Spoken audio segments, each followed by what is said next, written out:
USA Radio News with Chris Barnes.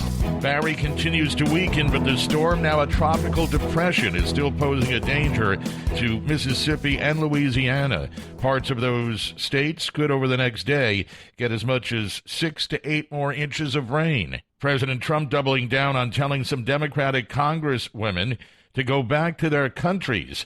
The president saying on Twitter that the Democrats call their adversaries racist when called out, but he said they stick up for people who speak badly of this country and shouldn't be allowed to go unchallenged. All but one of the 4 women he was talking about were born in the United States. And one of them, Congresswoman Rashida Tlaib, responds, I want you to know that you belong, that this is our country, and no amount of hate-filled bullying from the White House is going to change that.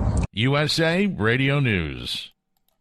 Sex offender and multi-billionaire investor Jeffrey Epstein has a bail hearing today in New York City. His lawyers asking for his release on $77 million bail by putting up his Upper East Side mansion. The 66-year-old hedge fund manager currently being held without bail after his arrest on new accusations that he abused dozens of girls in his New York and Florida homes. Iran's president says his side would be willing to hold talks with the United States if the U.S. lifts sanctions and rejoins the 2015 nuclear deal. President Hassan Rouhani saying that his country has always believed in negotiations, but he stipulated Washington would need to ratchet down the economic pressure from the harsh sanctions imposed after President Trump withdrew the U.S. from that Obama-era agreement. Today is Amazon Prime Day 2019, and this is USA Radio News.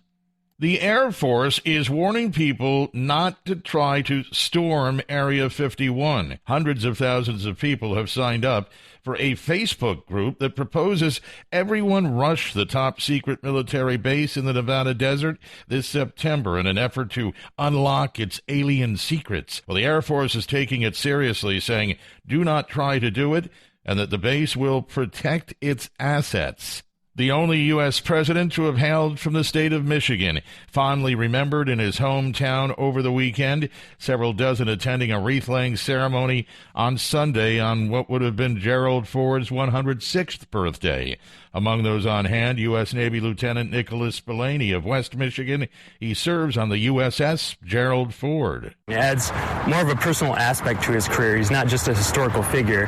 He's someone I can relate to. Having that hometown connection is also even more so inspiring in the way that I conduct myself in the Navy and in my personal life. President Ford died in December 2006 at the age of 93. And NASA has a full week of events planned to mark the golden anniversary of the first moon landing. Tomorrow morning, astronauts Buzz Aldrin and Michael Collins will return to Florida to the launch pad where they set off on their adventure 50 years ago. The first man to actually step foot on the moon, Neil Armstrong, passed away in 2012.